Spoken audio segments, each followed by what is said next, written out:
Oi, pessoal, tudo bem? Olha, hoje a gente vai mergulhar fundo num documento que é simplesmente fascinante para a história batista. A Glória da Verdadeira Igreja, de um teólogo puritano chamado Benjamin Kitt. E, assim, não é para pensar nesse tratado como só um texto antigo, empoeirado, sabe? Pensa nele como, talvez, o primeiro manual de igreja batista da história. É um guia prático que nasceu ali no meio da perseguição. O nosso objetivo aqui é justamente esse: explorar juntos os princípios que o Kitt considerava essenciais para uma igreja ser saudável, ser fiel. A gente vai entender os fundamentos, a liderança e um ponto que é super crucial, a disciplina. E fazendo isso, a gente não está só olhando para o passado, não. A gente está, na verdade, descobrindo as raízes que, de uma forma ou de outra, ainda moldam muitas igrejas por aí. Então vamos começar? Para a gente não se perder nessa jornada, vamos seguir este roteiro aqui, com 6 passos. Primeiro, a gente vai entender o homem e a sua época, mergulhando na Inglaterra do século XVII e na vida de Benjamin Kish. Depois, no segundo ponto, a gente vai direto ao coração da teologia dele para ver o que ele realmente entendia como essência da igreja. Na terceira parte, o foco vai ser a liderança, os papéis de pastores e diáconos. Em seguida, vamos explorar a vida em comunidade, como os membros se relacionavam e como os novos eram recebidos. A quinta sessão trata de um tema poderoso e muitas vezes esquecido: a disciplina na igreja. E por fim, a gente amarra tudo, pensando em como as ideias de Kitt ainda conversam com a gente hoje. Muito bem, vamos começar nossa primeira sessão. E para a gente entender de verdade a obra do Kitt, é fundamental, é indispensável a gente viajar no tempo. A Inglaterra do século XVII era, para dizer o mínimo, um caldeirão fervendo de tensões políticas e religiosas. A Igreja Anglicana, que era a igreja oficial do Estado, impunha sua forma de culto, sua doutrina, e quem discordasse, esses eram chamados de não conformistas ou dissidentes, e os batistas estavam nesse grupo. Eles enfrentavam uma perseguição severa: prisões, multas pesadas, humilhação pública. Esse era o preço de ser fiel às próprias convicções. Foi nesse cenário hostil que a teologia batista foi forjada, não como um exercício teórico numa sala de aula, mas como uma questão de sobrevivência espiritual e fidelidade à Bíblia. E bem no meio desse furacão todo estava ele, Benjamin Kitt. Ele nasceu em 1640 e sua jornada de fé começou bem cedo. Com apenas 15 anos, ele se juntou aos batistas gerais. Importante dizer que eles eram arminianos na teologia, ou seja, davam muita ênfase ao livre-arbítrio da pessoa na salvação. A convicção dele era tão forte que ele logo virou pregador, mas isso teve um preço altíssimo. O ano de 1664 é uma virada de chave, e essa parte é impressionante. Ele foi preso, multado e humilhado publicamente no Pelourinho, aquela estrutura de madeira para punição pública. E o crime dele? Pasmem, escreveu uma cartilha para crianças que ensinava doutrinas batistas como o batismo só de quem já crê. O Estado considerou isso um ato de rebeldia, de heresia. Mas mesmo ali, humilhado, Kitt transformou o Pelourinho em púlpito e pregou para a multidão. Mais tarde, lá por 1672, a vida o levou para Londres, e com isso veio uma mudança teológica gigante. Influenciado por outros teólogos, ele abraçou o calvinismo, que enfatiza muito mais a soberania de Deus na salvação. Ele se tornou pastor da igreja de Hosley Down, que sob sua liderança cresceu e se tornou uma das mais importantes de Londres. A vida dele, então, foi essa mistura de perseguição, coragem e uma profunda maturidade teológica. Tá, então o que a gente tira de tudo isso? Qual é o resumo da ópera? O ponto crucial é o seguinte: a eclesiologia, a doutrina da igreja de Benjamin Kitt, não nasceu numa torre de marfim acadêmica. Ela foi forjada no fogo da perseguição. Ser batista na Inglaterra daquela época era perigoso, e a vida do Kitt foi a personificação dessa luta, desde a conversão dele, passando pela prisão, até essa mudança teológica tão importante. Por isso, a obra dele, A Glória da Verdadeira Igreja, não é um tratado abstrato. Ela surge como um manual prático, urgente, escrito para instruir e fortalecer as igrejas locais a se manterem fiéis ao modelo da Bíblia, num contexto que queria calá-las a todo custo. Com esse pano de fundo em mente, agora sim a gente consegue entender melhor a profundidade e a paixão por trás de tudo que ele escreveu sobre a igreja.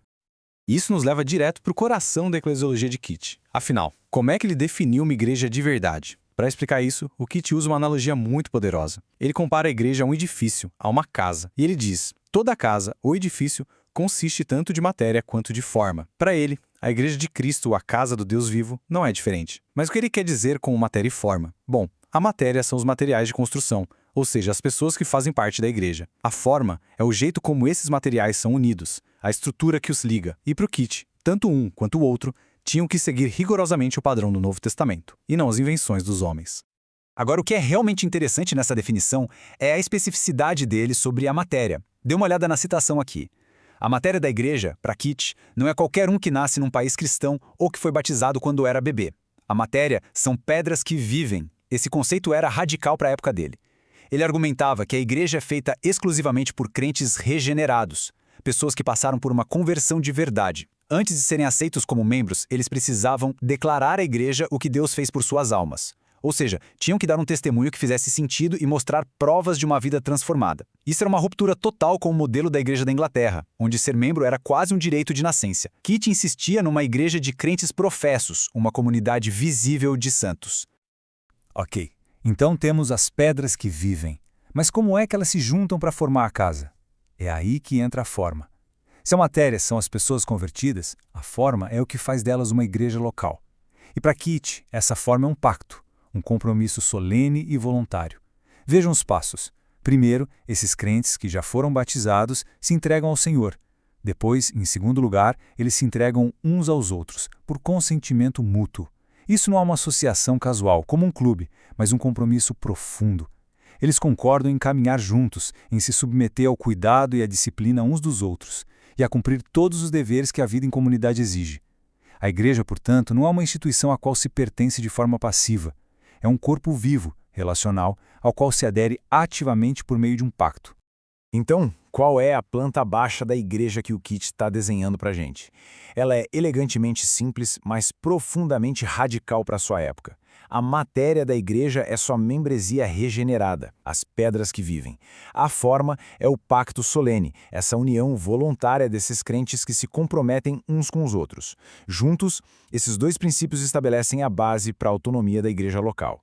A igreja não é definida pelo Estado, nem por uma hierarquia de bispos, mas pela união pactual de crentes. Essa visão, que hoje pode até parecer comum em muitos círculos batistas, era revolucionária e até perigosa na Inglaterra do século XVII, porque desafiava diretamente a autoridade e a própria definição da igreja estatal.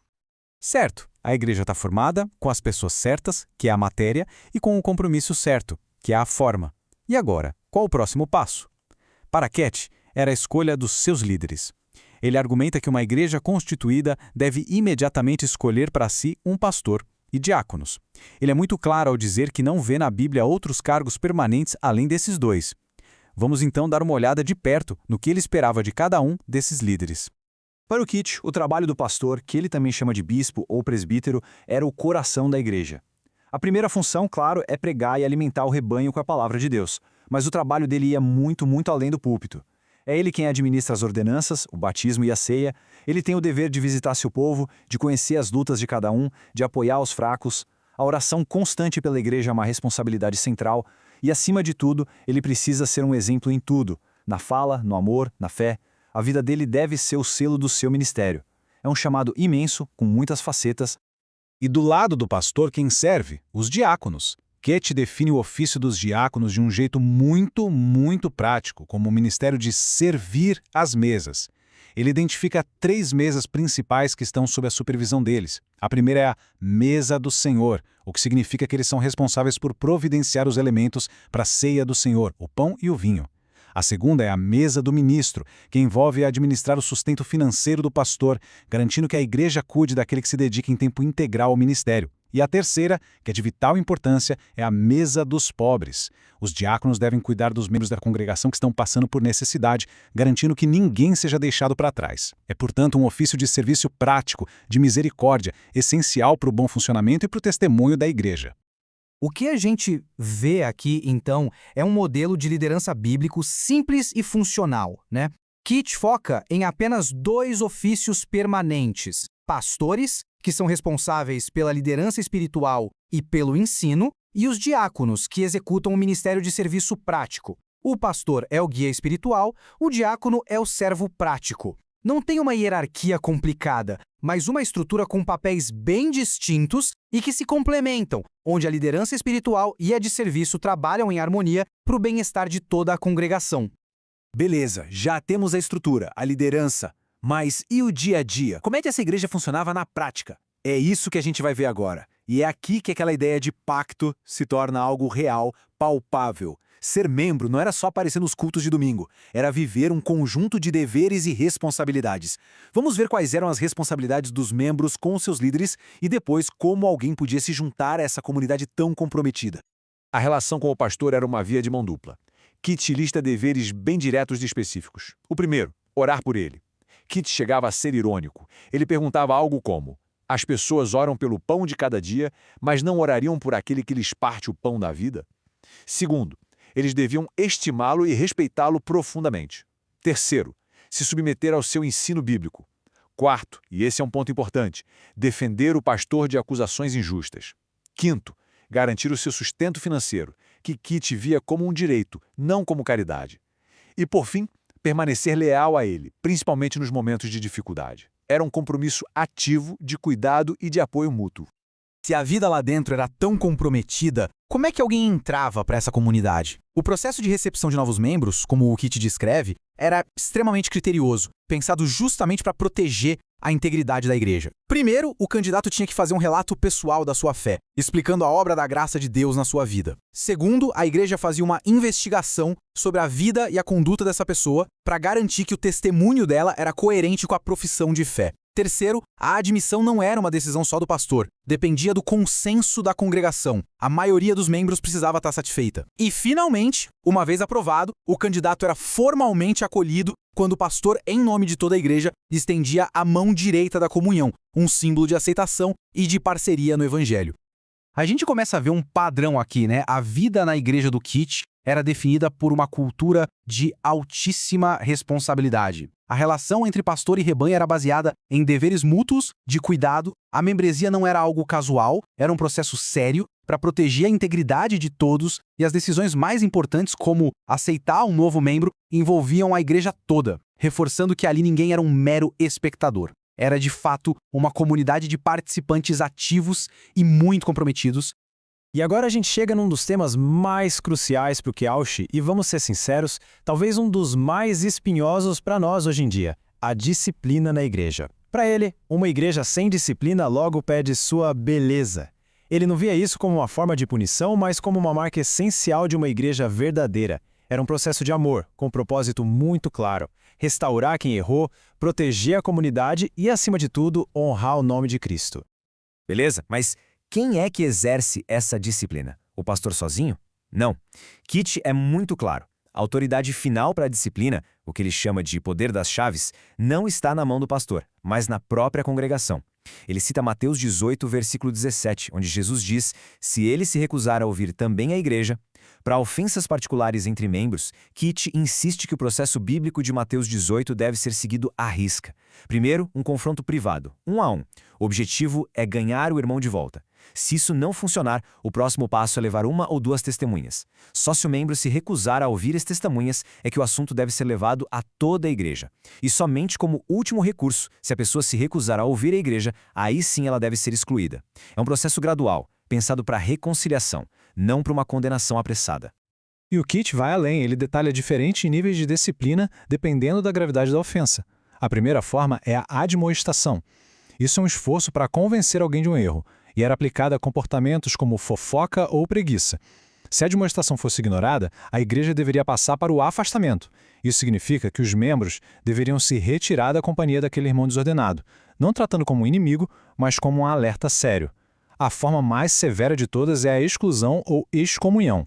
Essa é a remoção formal de um membro da comunhão da igreja, e era reservada para casos de pecados graves e escandalosos, como imoralidade, heresia ou um desprezo aberto pela autoridade da igreja, especialmente quando não havia arrependimento.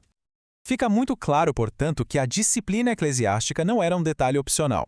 Era um pilar central na visão de Kit. Ele a via como uma marca indispensável de uma igreja fiel. E essa disciplina pertencia à congregação, seguindo um processo gradual que sempre buscava restauração. E é impressionante ver como isso se aplicava a tudo, desde a fofoca até pecados muito graves. Para Kit, manter uma igreja pura e ordenada era um dever sagrado, essencial para preservar a tal glória da noiva de Cristo. E assim chegamos ao final da nossa análise. Vamos juntar todas as peças e ver a visão completa de Benjamin Kit. A glória de uma igreja verdadeira para ele não estava em prédios grandiosos, em poder político ou em grandes números. estava na sua fidelidade ao padrão do Novo Testamento. Ela é, antes de mais nada, uma igreja de crentes, composta só por pessoas regeneradas. É uma igreja pactual, unida por um compromisso voluntário. É uma igreja liderada biblicamente, com pastores para guiar e diáconos para servir. É uma igreja comunitária, marcada por uma alta responsabilidade mútua. É uma igreja disciplinada que zela por sua pureza. E como resultado de tudo isso, é uma igreja autônoma, governada por Cristo através de sua congregação, livre do controle do Estado. Essa é a essência da gloriosa igreja de Kitch. A obra do Kitch, mesmo depois de tantos séculos, ainda mexe com a gente, ainda ensina. Se bateu aquela curiosidade de ir além, ficam aqui algumas sugestões. A leitura da Confissão de Fé Batista de 1689, que o próprio Kitch ajudou a escrever, dá um panorama doutrinário muito mais amplo.